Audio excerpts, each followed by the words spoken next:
أشهد أن لا إله إلا الله وحده لا شريك له وأشهد أن محمدا عبده ورسوله أما بعد فأعوذ بالله من الشيطان الرجيم بسم الله الرحمن الرحيم الحمد لله رب العالمين الرحمن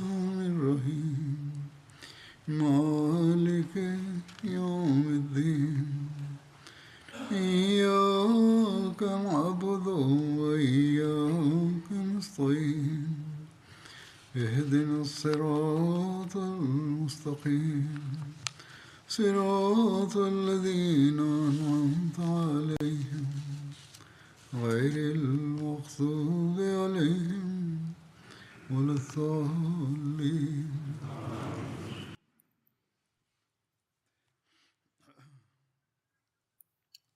تیرو سو خطبورا سے د بنو مستلق د غزا ذکر روانو د دې په نور تفصیل کې دا خبره هم لیکل شوې ده چې بنو مستلق نه په واپسه چې کله رسول کریم صلی الله علیه وسلم نقي نومځینه تیرېده نو هلته هغوی ډېره کوشادګي فراخي واښه او ډېر تلونه هغوی ولیده. هغوی د دې د اوبو باره کې تپوس کو نو ورته ویلی شو چې یا رسول الله صلی الله علیه وسلم کله چې اوړی راشي نو دې ځای کې اوبه کمې شي د تلونو اوبه اوچې شي. نبی کریم صلی الله علیه وسلم حضرت حاتب بن ابي بلتله حکم ورکو چې هغوی دې کوی وکني او حکم ورکو چې نقي دې سرځای جوړ کړی شي. حضرت بلال بن حارث مزنی په دې باندې نگران مقرر کړی شو. هغوی ورته وی چې یا رسول الله صلی الله علیه وسلم دا علاقه تر کومه پورې سرځای جوړ کما. نو هغوی ورته فرمایل چې کله سحر شي نو یو داسې تن چې اواز اوچتي هغه په مکمل غر ودروه او تر کومه پورې چې د هغه اواز ځي تر هغه ځي پورې د مسلمانانو د دغه اوښانو او اسونو لپاره هلته سرځای جوړ کړه چې په کومو باندې هغوی به بیا جهاد کوي. نو د هغې علاقې د وسط لپاره دا معیار هغوی مقرر کړی و. حضرت بلال ورته عرض وکړو چې یا رسول الله صلی الله علیه وسلم د عامي مسلمانانو د سرولو باره کې څه رایه ده؟ نو هغوی ورته فرمیل چې ایو په دې کې نه داخلیږي. بیا وی چې ما ورته عرض وکړو چې یا رسول الله د هغه کمزوري سړي یا د کمزوري ښځې باره کې ستاسو څه خیال دی چې چا سره ګډې بیزې لږ وي په شمېر کې او سرولو لپاره چېرته د تلو توان هغه نه لري؟ رسول کریم ورته وفرمیل چې هغه پرېږده دلته سرېدو لپاره، یعنې صرف د غریبانو ته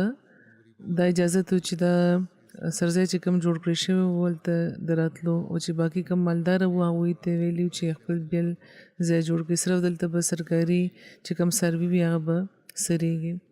دا سرځای د حضرت ابوبکر د حضرت عمر او د حضرت عثمان د خلافت دوره پورې برقرار و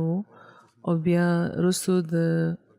اسونو د اوښانو د شمېر د زیاتېدو په وجه دا ځای بدل کړی شو. رسول کریم صلی الله علیه وسلم به صحابه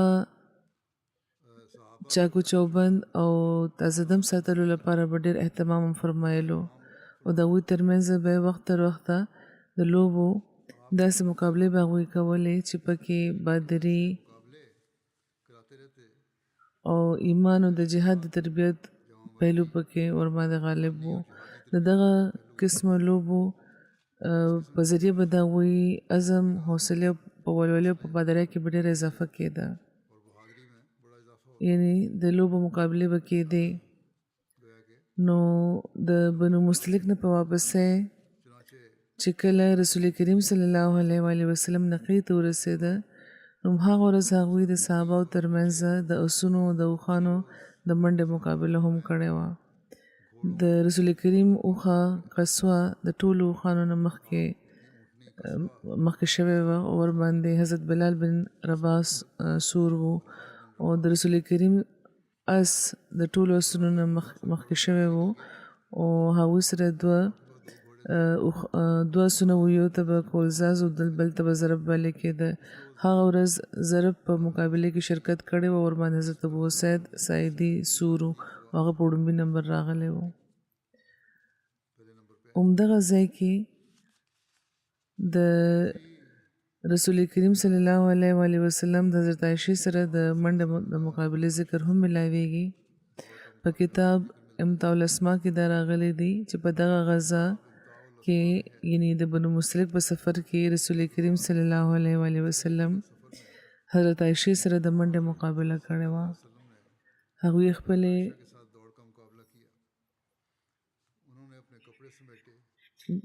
جامې راغونډې کې او رسول کریم صلی الله علیه وسلم او خپله کعبه راټوله که او منډه یې که. هغوی د حضرت عایشې نه مخکې شوي وو. بیا ورته فرمایلي چې دا د هغه ځل بدل دی چې کله ته مانه مخکې شوی وې. په دغه جملې کې رسول کریم صلی الله علیه وسلم د یوې تېرې واقعې طرف ته اشاره فرمایلې وه. یو ځل د حضرت ابوبکر په کور کې هغوی وو، کور ته تللي وو د هغوی، نو هغوی د حضرت عایشې په لاس کې څه څیز لیدلی وو او هغوی ته نه غوښته د کتو لپاره، نو هغوی ورته انکار وکړو دلته نه، هغوی منډه که. او رسول کریم صلی الله علیه وسلم هم د هغوی پسې منډه که، خو هغوی د هغې په لاس ورنغله او مخکې شو ترې. نو دغه خبرې دي حضور فرمایي چې کورنۍ خبرې دي چې د کور ماحول خوشګواره جوړولو لپاره به هغوی کولې به دا کارونه به هغوی کول. او هر کار کې رسول کریم خپل زموږ مخې ته خپله اسوه قایمه کړې ده او د هغو خلکو لپاره دی کې یوه اسوه ده چې خپلو ښځو باندې ډېره سختۍ کوي. علامه ابن جوزي د حضرت عایشې نه یو روایت نقل کړی دی. هغوی وایي چې یو ځل زه رسول کریم صلی الله علیه وسلم سره په سفر وم او هغه وخت زه عمر کې کم وم او نری وم. رسول کریم خلکو ته وفرمیل چې د منډه مقابله وکړي، نو ټولو په دغه مقابله کې ګډون کړی و. بیا رسول کریم صلی الله علیه وسلم ما ته وفرمیل چې راځئ چې موږ د منډه مقابله وکړو. چې کله موږ مقابله وکړو نو زه پکې مخکې شوی وم. حضور فرمایي چې د مخکې چې کوم روایت بیان کړی شو کیدای شي چې هغه د څه بلې موقع وي، یعنې دغه د ښه سلوک د واقعیت به کېده. و هغې نه پس ډېره موده تېره شوه او دغه دوران کې زما وجود صدرونم شو. نو یو ځل زه رسول کریم صلی الله علیه وسلم سره په یو سفر وم او هغه ځل بیا هغوی خلکو ته وفرمیل چې د منډې مقابله وکړئ. نو ټولو مقابله کړې وه او هغې نه پس رسول کریم ما ته فرمایلي وو چې راځه چې د منډه مقابله وکړو. بیا چې مقابله وشوه نو هغه ځل بیا رسول کریم ګټلې وه او په هغې هغوی خندل او دا یې فرمایلي وو چې دا د تېر ځل بدل دی. حضرت مسلم موعود رضی الله تعالی عنه هم دغه واقعه بیان فرمایلی ده چې رسول کریم صلی الله علیه وسلم و هم به خپلو بیبیانو سره ګرځېده. یو ځل د لښکر مخې ته رسول کریم صلی الله علیه وسلم او حضرت عایشې د منډې مقابله کړې وه. دا نه چې بیل بلکې د لښکر مخې ته رسول کریم صلی الله علیه وسلم بیللې وه او حضرت عایشې ګټلې وه. او بل ځل هم داسې مقابله شوې وه، نو بیا رسول کریم صلی الله علیه وسلم ګټلې وه او حضرت عایشې بیللې وه ځکه چې د حضرت عایشې وجود صدرون شوی و. په دې رسول کریم صلی الله علیه وسلم فرمایلي چې یا عایشه تلک بتلک، یعنی د هغه ماتې په بدل کې دغه ماتې دی. نو رسول کریم صلی الله علیه وسلم به د خپلو بیبیانو سره ګرځېدل معیوب نه ګڼلو او د کومې خبرې اجازه چې اسلام ورکړی دی نو هغې ته عیب نشي ویلی کېدی. پخوا زمانه کې به ځینو خلکو دا ګڼل، اوس هم ځینې داسې دي. حضور فرمایي چې ډېر فرق لري ښځو سره او غلط قسمه شرم هم لري. په هغه زمانه کې به هم خلکو دا لرلو چې خلک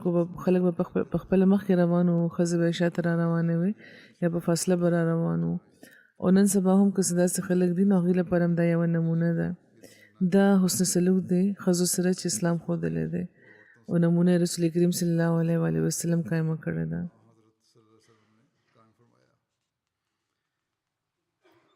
په دغه سفر کې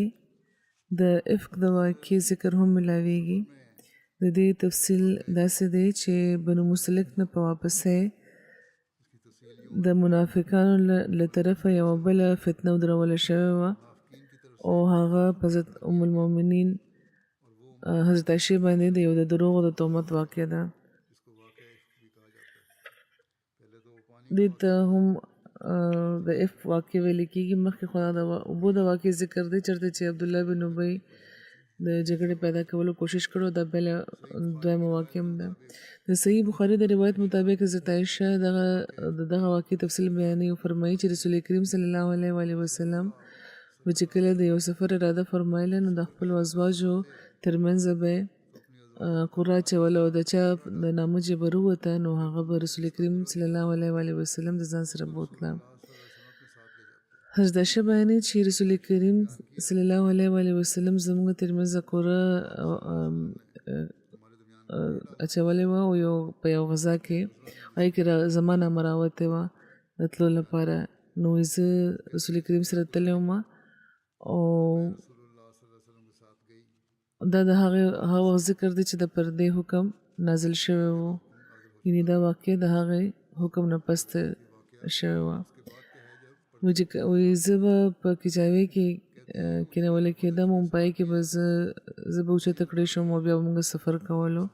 ان تر دې چې رسول کریم د هغه غذا نه فارغ شو واپس شو. او چې کله موږ په سفر کې د مدینې ته چې جوخت ورسېدو نو یو شپه هغوی د تلو اعلان وفرمایلو. چې کله زه راپاڅېدم چې کله هغوی د تلو اعلان وکړو نو زه لښکر نه بهر راووتم د هوایي ضروري نه فارغېدو لپاره. او چې کله زه واپس شوم او د خپل سورلۍ طرف ته او خپل مری مې ته مې لاس ولګولو نو زما یو امیل و د ظفر د غمو. ظفر د سنا سره جوخت د یمن یو ښار دی یا غر دی، د هغې غمي مشهور دی. هغه چېرته پرېوتی و، مات شوی و. زه واپس راغلم او خپل هغه امیل مې راټول شروع کړو او د دې په لټون کې زه هملته ایساره شوم، یعنې ناوخته شو راباندې. بیا خلک راغله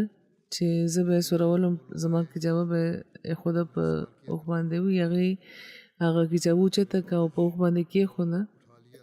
او هغوی دا ګڼل چې لکه زه په دغه کجاوې کې یم، ځکه چې هغه ورځو کې به ښځه د وجود نه به سپکې وې او غټې به نه وې، غوښه به پرې نه وه او لږه خو به هغوی روټۍ خوړه. نو خلکو عجیبه محسوسه نه کړه چې هغوی کجاوه چې کوم دی ورته سپکه محسوسه شوه. او چې کله هغوی هغه اوچته کړه او هغه یې په اوښ کېښوده او روان شو. زه هغه ټایم کې وړه جینۍ وم او هغې چې کله هغه اوښ روان شو هغوی هلته نه لاړه. ما خپل امیل ماته میلاو شو نو هغه پورې لښکر تللی و. نو هغوی یعنې لښکر خو روان شوی ما خپل امیل لټولو. ما چې هغه ولټولو نو زه هملته ایساره شوم چې چلته هغه ایسار و مخکې لښکر او هلته هېڅوک هم نه و، نه چا اواز ورکولو نه څوک جواب ورکوونکي هلته و، ټول تلي و، هېڅوک هم نه ښکارېده. نو زه هماغه ځای ته لاړم چېرته چې زه وم، چېرته چې زما خیمه وه او زما دا خیال چې ته معلومه شي چې زه نه یم نو واپس به راشي. زه هلته ناسته وم چې زما له خوب راغلو، ویده شوم او صفوان بن معطل سلمي زکوامي لښکر نه شاته و او د هغې ډیوټي دا وه چې هغې به د لښکر نه شاته راځي او چې که څه څیزونه پاتې شوي وي نو هغه دې راواخلي او رادې شي. نو هغوی چې کله جوخت راورسېده سهار وخت کې او د یو اوده انسان وجود هغوی ولیده نو زه یې وپېژندم ځکه چې هغوی زه د پردې د حکم نه مخکې لیدلی وم. نو زه د هغې په ان لله ویلو باندې راپاڅېدم او چې کله هغوی زه وپېژندلم او ما په خپل څادر خپل مخ پټ کړو او قسم په خدای موږ یوه خبره هم نه وه کړې او نه ما د هغې نه څه خبره اورېدلې وه سوای د هغې د ان لله ویلو نه. نو هغوی د اوښې نه لاندې راکوز شو او خپل اوښ هغې وخغې کېنوله او د هغې په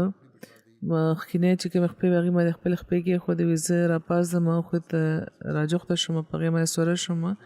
او هغوی زه د ځان سره کړم او روان شو وایي موږ په سخته ګرمۍ کې د غرمې په وخت لښکر ته ورسېدو او خلک هلته ایسار وو هغه ټایم کې نو حضرت عایشه بیانوي چې هغه تباه شو څوک چې تباه کېدو وي هغې په هغه بهتان کې ډېره برخه اخیسته وي یعنې عبدالله بن ابی بن سلول ورو وایي چې ما ته دا وویلی شو چې هغې ته به دا خبرې کېدې او خوشه کې هم د دې تذکره کېده یعنې د عبدالله بن ابی نو هغه به دا خبرې صحیح ګرځولې او ښه به په غور اورېدې او نور خبرې به هم پکې تپوس کولې ورور دا هم وایي چې دغه شان بهتان چې چا لګولو هغې کې د چا نامه نه وه اخیستلی شوې سوای حسن بن ثابت او مسته بن اساسه او منه بنت جاش او څه نور خلک به وي چا نه چې زه خبر نه یم او دا روایت چې چا کړی د هغه وایي چې یوه ډله داسې وه چې خدای پاک فرمایي چې د هغې د لویې برخې ذمهوار هم هغه و چې عبدالله بن ابی بن سلول بللی کېده ور وایي چې حضرت عایشه به دا نه خوښول چې د هغې مخې ته حضرت حسن ته بد وویلی شي هغې به دا فرمیل چې هغې به وایي چې دا هغه تن دی چا به چې دا وایي چې زما پلار او د هغه پلار یعنې زما د پلار او زما ابرو د رسول کریم د ابرو لپاره ستا په مقابله کې ډال دی یعنې ډېر نیک خیالات و د رسول کریم باره کې ډېر اخلاص او وفا تعلق و هغوی نو ځکه به هغوی د هغې باره کې څه خبره نه اورېده حضرت عایشې به فرمیل چې موږ مدینې ته چې ورسېده نو یو میاشت پورې زه بیماره وم سفر چې ختم شو دا خلک هلته ورسېد سفر شروع شو دی خلک روان شو قافله روانه شو بیا مدینې ته ورسېده نو هلته زه بیماره شوم چې ورسېدو او خلکو بهتانونه لګول او زه دې نه هېڅ نه وم خبر بیمار وم په کور کې وم هېڅ نه خبر نه وم او چې کومې خبرې زه ناکلاره کولم په بیمارۍ کې هغه ده چې ما رسول کریم صلی الله علیه وسلم نه هغه مهرباني نه لیده چې کومه به ما به هغې نه عموما لیده کله به هم چې زه بیمار وم رسول کریم به ماله راغله سلام به راته وکړو بیا به یې فرمیل چې ستا څه حال دی او بیا به لاړه نو بس همدومره وه دې نه زیات حسن سلوک نه و نو دې خبرې به زه ناکلاره کولم او زه د هغه شر نه خبر نه وم خو یو ورځ چې زه راووتم څه ټیک وم او زه مېلمسته سره مناسې طرف ته لاړم او زموږ د بهر د تلو ځای و دا موږ به هلته نه تلو خو یو شپه مو پرېښوده بله شپه به تلو او دا د هغې خبرې نه مخکینی خبره ده چې موږ په کورونو کې بیت الخلا جوړ کړي وو یعنې د ضروري هوایجو نه فارغېدو لپاره به بهر تللی دي هغه ټایم کې د شپې وخت کې ښځې او هغه وخت کورونو کې به بیت الخلا نه وو او زموږ معمول د پخواني عربو په شانو په ځنګل ته به تلو د حاجت قضا لپاره او دې نه به موږ تکلیف محسوسولو چې بیت الخلا په کورونو کې جوړ کړو بهرحال بیا رواج جوړ شو او کورونو کې دا جوړېدل شروع شو بیا مخکې هغې فرمایي چې زه مېلمسته لاړو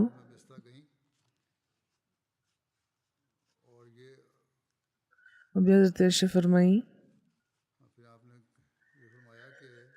چې زه او مېلمسته لاړو دا د ابورحم بن مطلب بن عبدالمناف لور وه او د دې مور د سخر بن عامر لور وه چې د حضرت ابوبکر صدیق ترور وه د مور خور او د هغوی زوی مسته بن اساسه بن عباده بن مطلب و نو زه او مېلمسته د خپل کور طرف ته را روان وو چې کله د خپل کار نه فارغ شو نو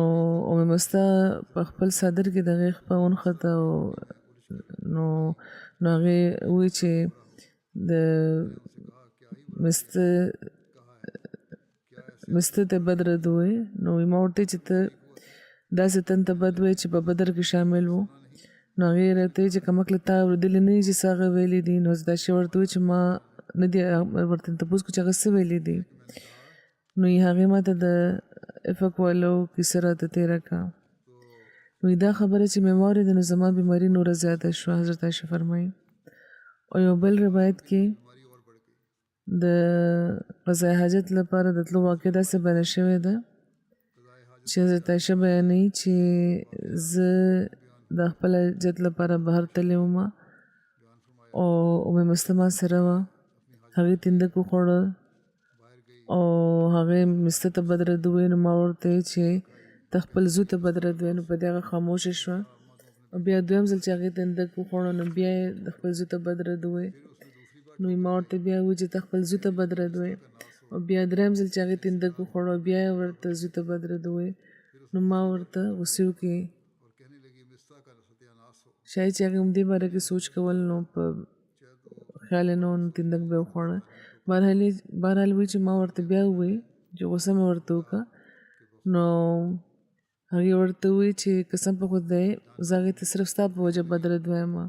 که ورته بدرد وایم نو ستا په وجه وایم. او هغه سوچونه زما دماغ ته راشي. نو ما ورته وویل چې زما لپاره په څه وجه. نو حضرت عایشه بیا فرمایي چې هغوی ټوله خبره ما ته وکړه.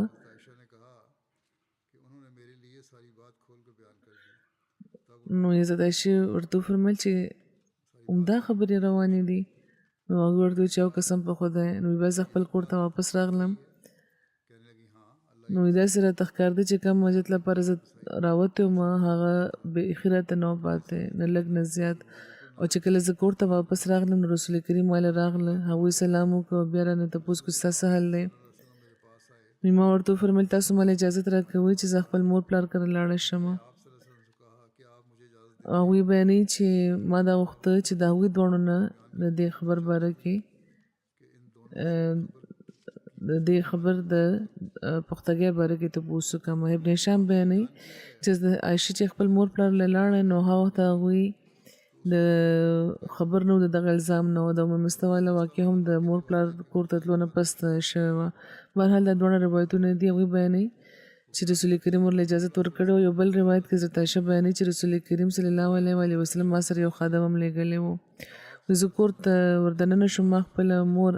ام رومان د کور په لاندینۍ برخه کې او حضرت ابوبکر مې ولیدو چې هغې د کور په بالاخانه کې دي. هغوی قرآن ویلو.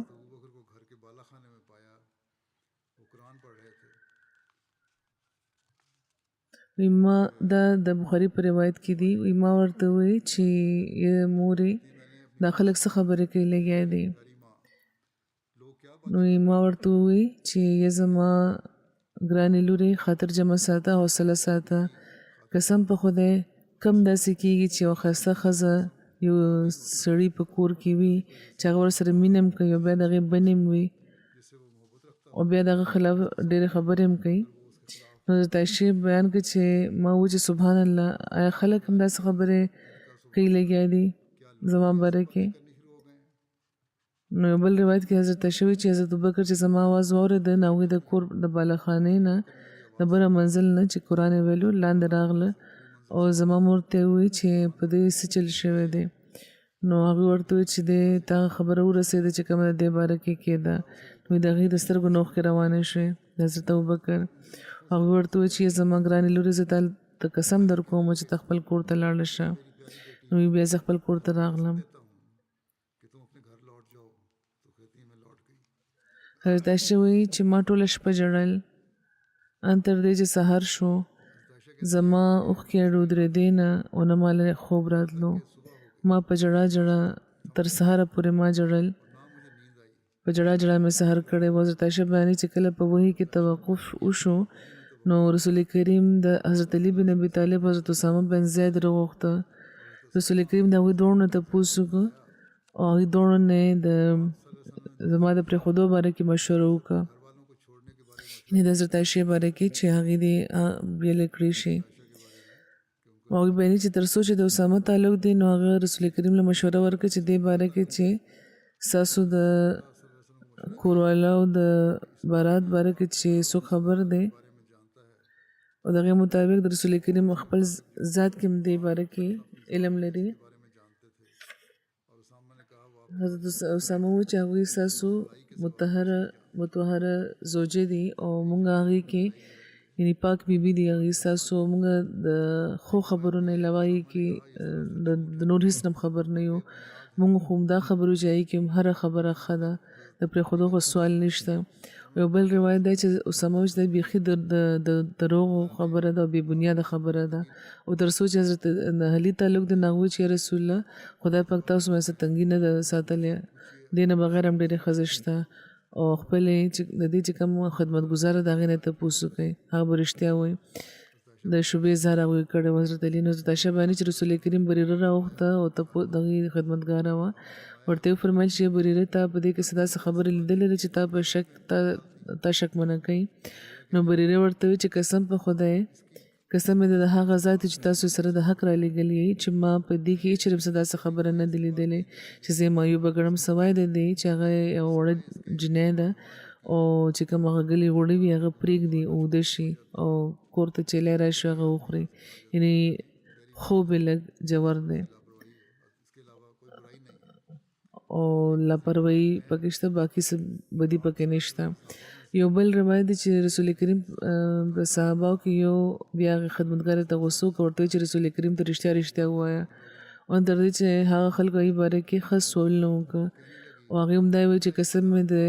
چې د خدای پاک ذات پاک دی او قسم په خدای چې زه دې باره کې هېڅ خبر قسم په خدای چې زه دین همدا څه خبر یم لکه څنګه چې یو سونار د سوچه سرو زرو نه خبر وي او ما دې همیشه هم ښه لیدلی دی او یو بل روایت کې بیان شوي چې حضرت رسول کریم ایمن نه هم د حضرت عایشې باره کې تپوس کړي وو نو هغې ورته چې زه خپل غوږونه او سترګې بچ ساتم او ما د عایشې باره کې همیشه ښه ګمان ساتلی دی او ښه خبرونه زه خبر یم حضرت عایشه بیانوي چې رسول کریم د خپلې پاکې بیبي د زینب بنت جهش نه هم زما باره کې تپوس کړی وو او رسول کریم حضرت زینب ته فرمایلو چې ته څه خبرې چې دا کومې خبرې روانې دي ته څه ګڼې نو هغې ورته عرض کړی چې یا رسول الله صلی الله علیه وسلم زه خپل غوږونه او خپل سترګې محفوظه لرم په هوش او حواس کې زما هر څه سلامت دي سترګې مې هم سلامتې دي او غوږونه مې هم سلامت دي او قسم په خدای د خو خبرونه د ښېګړې نه بغیر هېڅ نه زه خبر نه یم ما هم ښېګړې او ښې خبرې لیدلې دي حضرت عایشه بیانوي چې دا هغه بیبي وه د رسول کریم چې د رسول کریم په بیبیانو کې به ما سره رقابت لرلو حضرت عایشه فرمایي چې حضرت زینب هغه بیبي وه چې لږ ډېر چې کم رقابت و هغه به د ما سره لرلو خو خدای پاک د تقوا په وجه هغوی محفوظ وساتل هغوی غلطه خبره نه وه کړې حضرت عایشه بیانوي چې د هغې خور هم نه به د هغې لپاره جنګېده او هغه تباه شو هغه خلکو سره چې کم تباه شوي وي دغه انجام ښه نه و او حضرت عایشه بیانوي چې قسم په خدای دا کم تن باره کې چې دا ویلې شوي وي سم چې ویلې شوي وي صفوان بن معطل هغه وایي چې سبحان الله قسم په خدای د هغه خدای چې چا په لاس کې زما ژوند دی چې ما هېچېرې د یوې ښځې هم بې پرده کړې مې نه ده یوه ښځه یعنې یو ښځه سره مې تعلق نه دی قایم کړی حضرت عایشه بیانوي چې هغې نه پس هغه د خدای پاک په لاره کې شهید شو نو داسې نیک او صالح انسان و چې شهادت مقام یې ترلاسه کړی و علامه ابن اسحاق وایي چې خالد بن زید انصاري اهلی ام ایوب هغې ته وایي چې یا ابو ایوب ته خبرې ته اورې چې خلک د عایشې باره کې څه وایي د عایشې په هکله څه وایي نو ابو ایوب وایي چې ما اورېدلی دي او دا هر څه دروغ دی یا ام ایوب ته داسې څه کار کولی شې نو ام ایوب ورته وایي چې قسم په خدای زه خو داسې څه کار نشم کولی نو ابو ایوب ورته وایي چې بیا عایشه تا نه ډېره زیاته افضل او بهتره ده هغه کله داسې یو کار کولی شي په صحیح بخاري کې دی چې په دغه موقع یو انصاري تن هغه دام وي چې خدای ته پاکې دا زموږ کار نه دی چې موږ دا خبره مخکې چېرته تېره کړو یا خدای ته پاکې دا ډېر لوی بهتان دی دا هم د بخاري روایت دی د بخاري شاعر علامه ابن حجر وایي چې دا خبره ابو ایوب انصاري کړې وه حضرت ابی بن کعب ته دا روایت بیان شوی دی چې دا خبره هغوی خپل اهلیې حضرت ام طفیل ته ویلې وه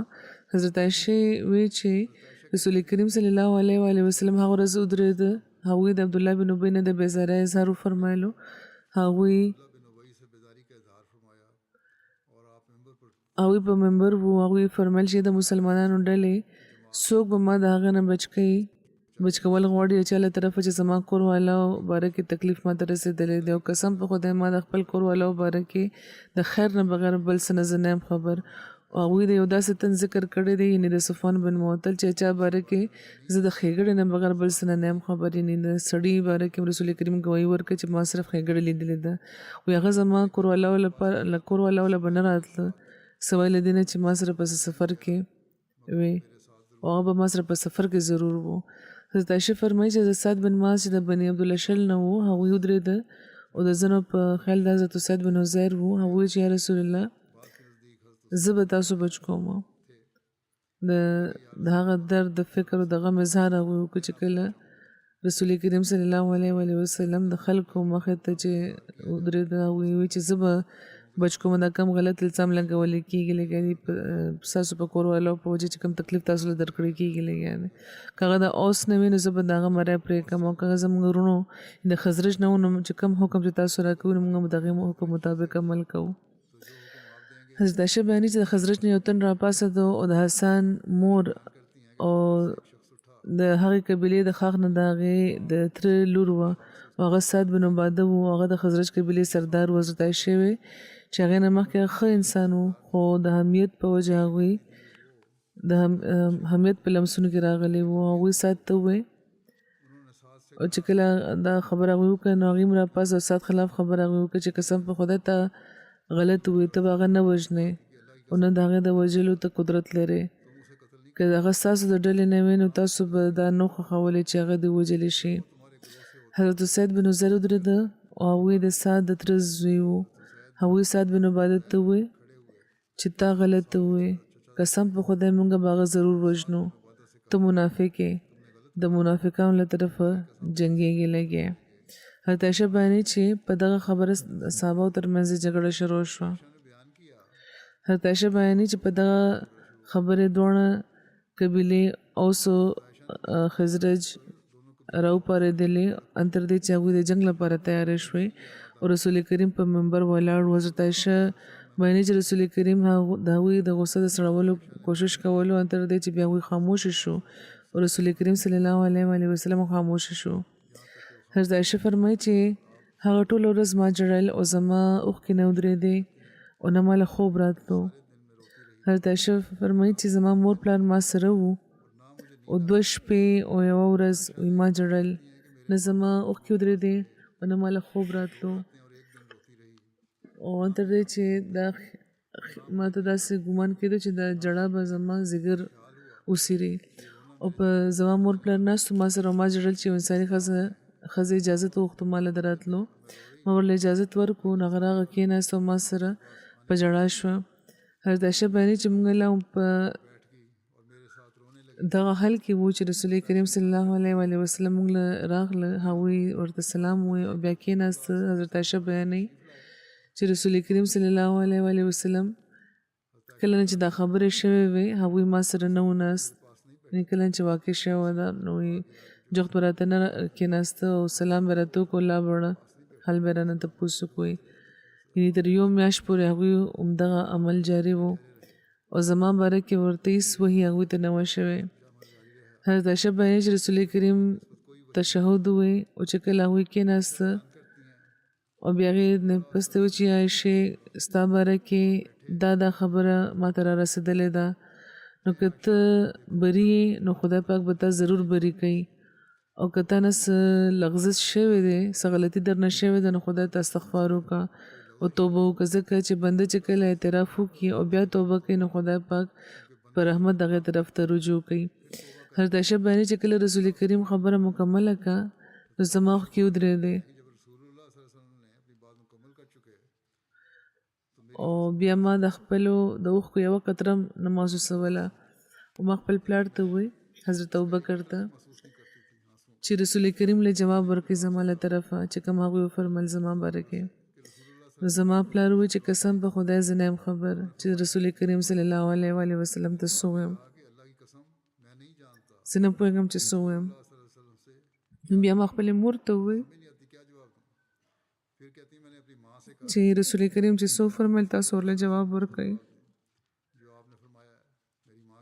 نو زما مور وویل چې قسم په خدای زه نه یم خبر چې رسول کریم ته څه ووایم. هغوی مو هغه جواب ورکړو. وایي ما بیا وویل او چې پخپله مې وویل وایي زه وړه جنۍ وم قرآن نه م زیاته نه وم خبر. ما ورته قسم په خدای زه خبر یم چې تاسو دا خبره اورېدلې ده او دومره مې اورېدل چې ستاسو په زړونو کې ناسته ده او دا خیال هم پیدا شوی دی چې کیدای شي چې زه بده یم او تاسو دا خبره رښتیا ګڼلې ده. نو که زه تاسو ته ویم چې زه بري یم نو تاسو به زما تصدیق نه کوئ او که زه ستاسو مخې ته څه خبره اعتراف وکړم او خدای پاک خبر دی چې زه دې نه بري یم او ما دا کار بیخي نه دی کړی نو تاسو ما رښتونی وګڼئ او بیا به تاسو دا ووایئ چې او زه قصورواره یم اوس توبه کوي لګیا ده. نو ما ووایي چې قسم په خدای چې زه ځان لپاره او تاسو لپاره د یوسف د پلار نه بغیر بل څه مثال نه ګورم. یعنې زه صرف د یوسف د پلار مثال لرم چې کله چې هغې دا ویلي چې فصبر جمیل والله المستعان علی ما تصفون.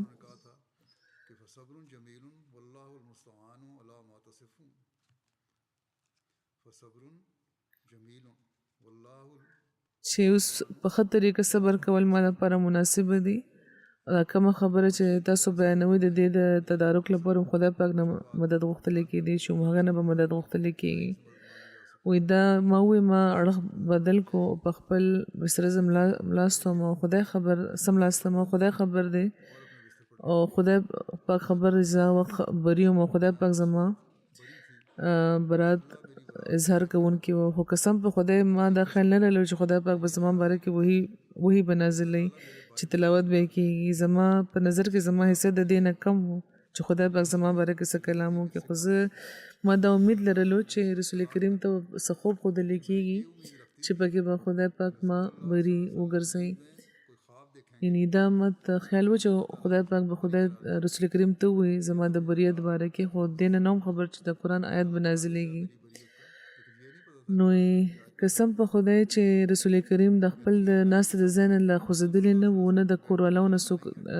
وتې و چېرته چې هر وخت یو وحي نازله شوه او داسې حالت په هغوی راغلو چې شدت سره په هغوی باندې راتلو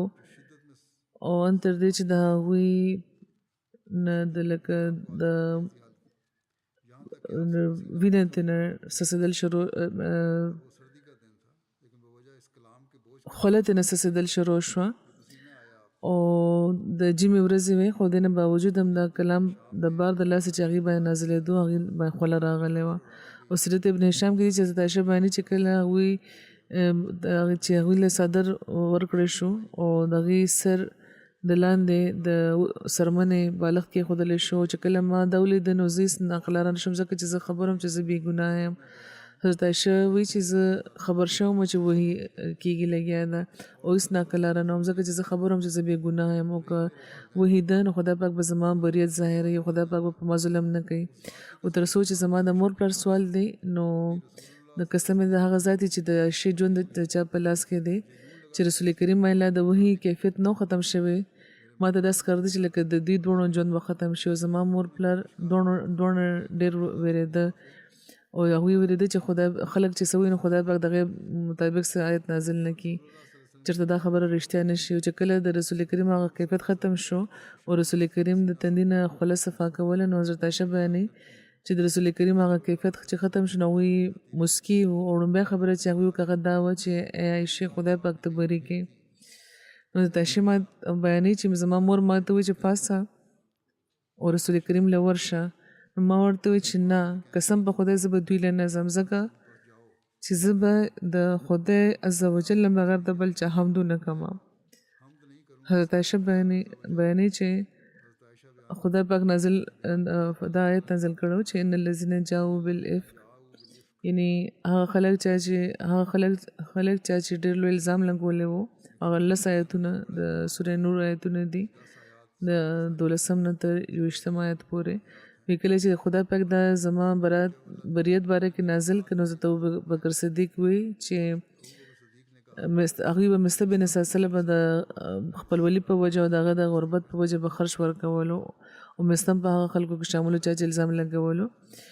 نو هغوی حضرت ابوبکر وی چې قسم دې په خدای چې زه به چې مست له خرچ ورنه کومه دې نه پس کوم خبره هغه د عایشې باره کې کړې دي. نو خدای پاک نو خدای پاک فرمایل چې ولا یاتلی اولو الفضل منکم والسعه چې څوک چې تاسو کې په دین او په دنیا کې فضیلت لري او کشایش لري هغوی د قسم نه خوري او د غفور رحیم تر قوله پورې د آیت نازل شوی نه خدای پاک ډېر معاف کوونکی بار بار رحم کوونکی دی چې کله دا وشو نو بیا حضرت ابوبکر فرمایل چې ولې نه مخکې خو هغوی قسم خوړلی و چې خرج به نه ورکوم خو دغه آیت نه پس حضرت ابوبکر وی چې ولې نه قسم په خدای څخه دا غواړم چې خدای پاک د زما د ګناهونو پرده پوشي وکړي او بیا هغوی مستله خرج ورکول شروع کړه کوم چې هغوی ورله ورکولو مخکې او هغوی دا وایي چې قسم په خدای زه به دې نه هېڅ هم نه رستو کېږم نو حضور فرمایي چې دا د دغه واقعې څه تفصیلي ذکر دی د افق واقعې باقي به انشاءالله آینده بیانوم نن حضور فرمایي چې بیا زه د دعا یادګیرنه کول غواړم د بنګلادیش احمدیانو لپاره دعا کوئ خدای پاک دې د هغې حالات ډېر زر تر زره ښه کړي د پاکستان احمدیانو لپاره هم دعا کوئ خدای پاک دې د هغوی حالات هم ښه کړي د فلسطین د مظلومانو لپاره هم دعا کوئ خدای پاک دې د هغې په حال هم رحم وفرمایي د مسلمانانو ملکونو لپاره خدای پاک دې د هغې لیډرانو له عقل ورکړي هغوی دې د ولس حق پوره کوونکي دي شي ظالمان دې نه جوړېږي ځکه چې د هغې د ظلم په وجه دشمنانو ته هم بیا جرأت پیدا کېږي چې هغې دې په مسلمانانو بیا ظلم پسې ظلم کوي ځکه چې هغې په خبر دي چې دوی په خپله حق نه پوره کوي لګیا دي نو موږ نه څنګه حق غوښتی شي خدای پاک دې په مسلمان امت رحم وفرمایي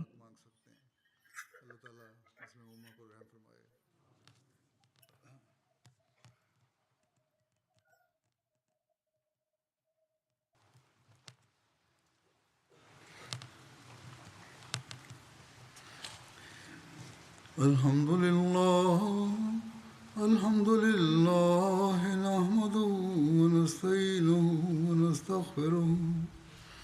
ونؤمن به ونتوكل عليه ونعوذ بالله من شرور أنفسنا ومن سيئات أعمالنا من يهده الله فلا مضل له ومن يضلل فلا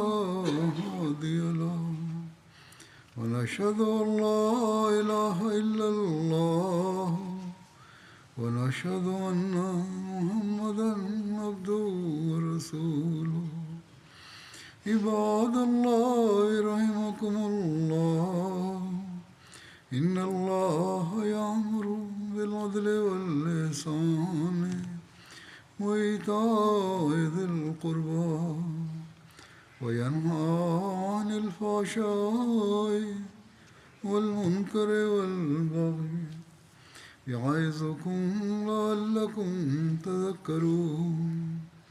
اذكروا الله يذكركم وادعوه يستجب لكم ولذكر الله أكبر